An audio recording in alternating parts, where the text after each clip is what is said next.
Good morning बच्चों। आज मैं आप सभी को क्लास 10th मैथ के पीरियड में एक्सरसाइज 1.3 का क्वेश्चन नंबर फर्स्ट से पढ़ाऊंगा, जिसका क्वेश्चन नंबर फर्स्ट है, सिद्ध कीजिए कि √5 एक अपरिमेय संख्या है। देखिए बच्चों, जो सिद्ध करना होता है, जैसे √5 को यहाँ अपरिमेय सिद्ध करना है तो इसके जस्ट विपरीत मानना चाहिए। विपरीत अर्थात ये मानना है कि √5 एक परिमेय संख्या है। तो मानेंगे माना √5 एक परिमेय संख्या है। माना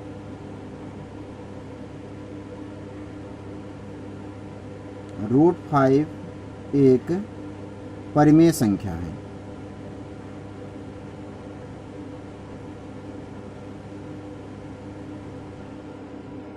माना √5 एक परिमेय संख्या है, इसलिए या अतः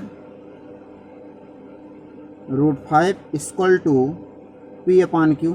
इसको परिमेय संख्या के रूप में लिख दें, जहाँ Q does not equal to क्या 0, और P और Q पूर्णांक हैं और साथ साथ कैसे हैं, P और Q में एक के अतिरिक्त कोई सार्वगुणनखंड नहीं है।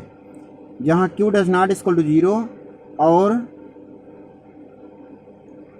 P और Q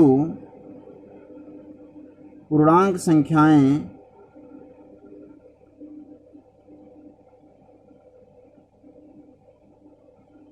इस प्रकार हैं कि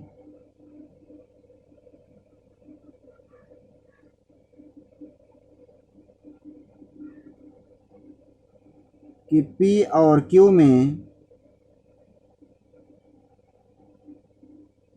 एक के अतिरिक्त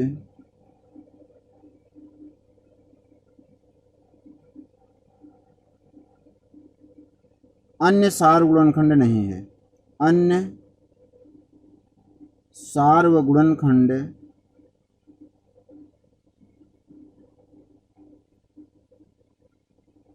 नहीं है। तो देखिए यहाँ पर क्या है, √5 इक्वल टू P/Q।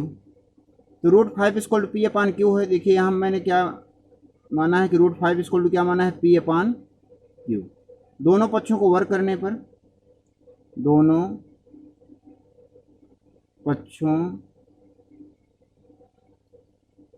का वर्ग करने पर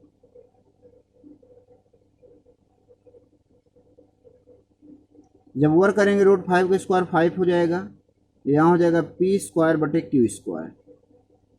अब इस Q² को अगर हम इधर ले जाएं तो हो जाएगा 5Q² इक्वल टू P²। अब देखिए भाज्य बराबर होता है भाजक गुणित भागफल, अर्थात P² जो है 5 से विभाज्य है, अर्थात इसको मान लो समीकरण नंबर 1, अर्थात P² 5 से विभाज्य है, अतः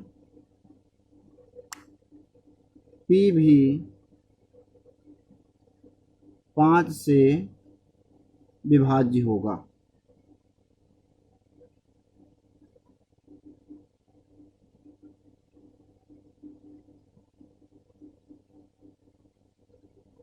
तो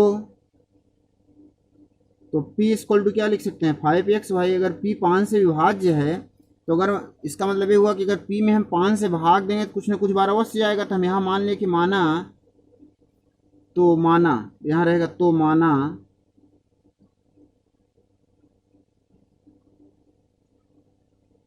माना P इक्वल टू 5x, अर्थात ये मैंने मान लिया कि माना P में 5 से भाग देने पर x बार जाता है। मैंने क्या मान लिया कि 5, जब हम P में 5 से भाग देते हैं तो कितनी बार गया, x बार गया है। अब देखिए, अब P के इस मान को समीकरण 1 में रख दें। अब समीकरण 1 से क्या होगा, समीकरण 1 से अब P की ये वैल्यू हम यहाँ पर रख दें तो ये हो जाएगा 5Q² इक्वल टू P के स्थान पर क्या है 5x, यहाँ रख दें 5x का स्क्वायर, ये होगा जाएगा 5Q² इक्वल टू 5 का वर्ग होता है 25 और ये हो गया x²। ये 5 से कटेगा तो हो गया Q² बराबर हो गया 25 x²। अब देखिए यहाँ से क्या स्पष्ट है कि Q² में अगर हम 5 से भाग देते हैं तो x² बार जाता है, अर्थात Q² भी क्या है 5 से विभाज्य है, अर्थात Q² भी 5 से विभाज्य है।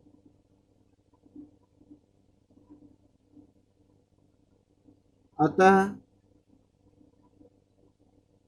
क्यू भी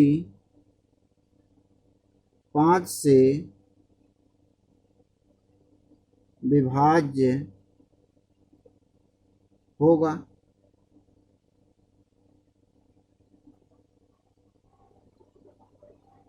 अर्थात 5 जो है P और Q दोनों का उभयनिष्ठ गुणनखंड है।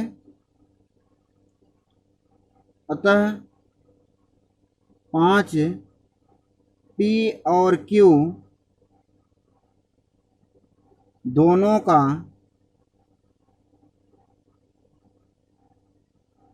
उभयनिष्ठ गुणनखंड है। उभयनिष्ठ गुणनखंड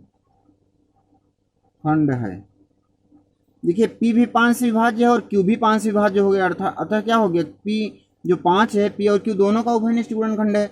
जबकि मैंने क्या माना था कि P और Q का केवल एक ही उभयनिष्ठ गुणनखंड है, वह केवल एक है। और जबकि यहाँ क्या सिद्ध हो गया कि नहीं, एक के अलावा, और मैं बोला था इसके अतिरिक्त कोई अन्य उभयनिष्ठ सार गुणनखंड नहीं है। लेकिन यहाँ क्या सिद्ध हो चुका है कि 5 जो है, एक के अतिरिक्त एक दूसरी संख्या 5 भी है, जो P और Q का क्या है, उभयनिष्ठ गुणनखंड है, जो कि क्या है, विरोधाभास है, जो कि हमारी परिकल्पना का विरोधाभास है, जो कि हमारी परिकल्पना का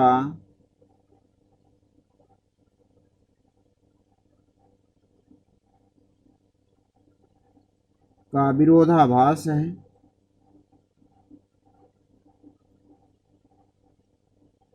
जो कि हमारी परिकल्पना का विरोधाभास है, क्योंकि हमने प्रारंभ में यह माना था कि हमने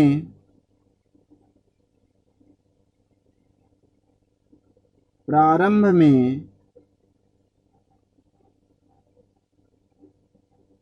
यह माना था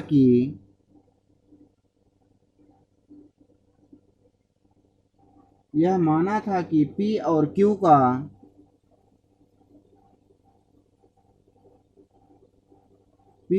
Q का एक के अतिरिक्त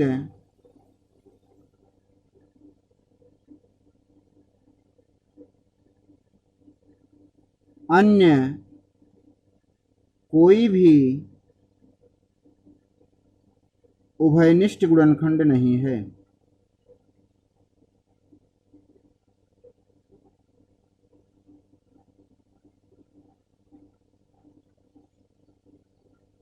उभयनिष्ठ गुणनखंड नहीं है। अतः हमारी परिकल्पना क्या है, गलत हो चुकी है। अतः हमारी परिकल्पना क्या है, गलत है। अतः √5 क्या होगी, एक अपरिमेय संख्या नहीं बल्कि क्या होगी, परिमेय संख्या है। अतः हमारी परिकल्पना गलत सिद्ध हो चुकी है। अतः हमारी परिकल्पना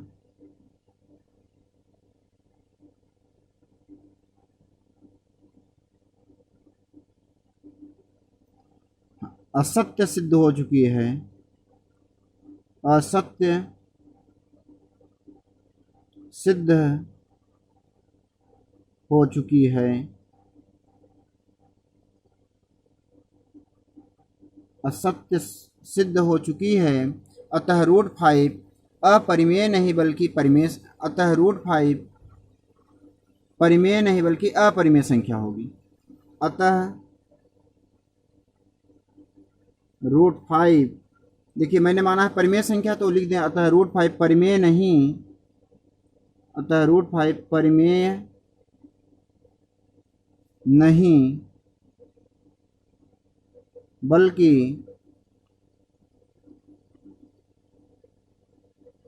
अपरिमेय संख्या होगी। अपरिमेय संख्या होगी।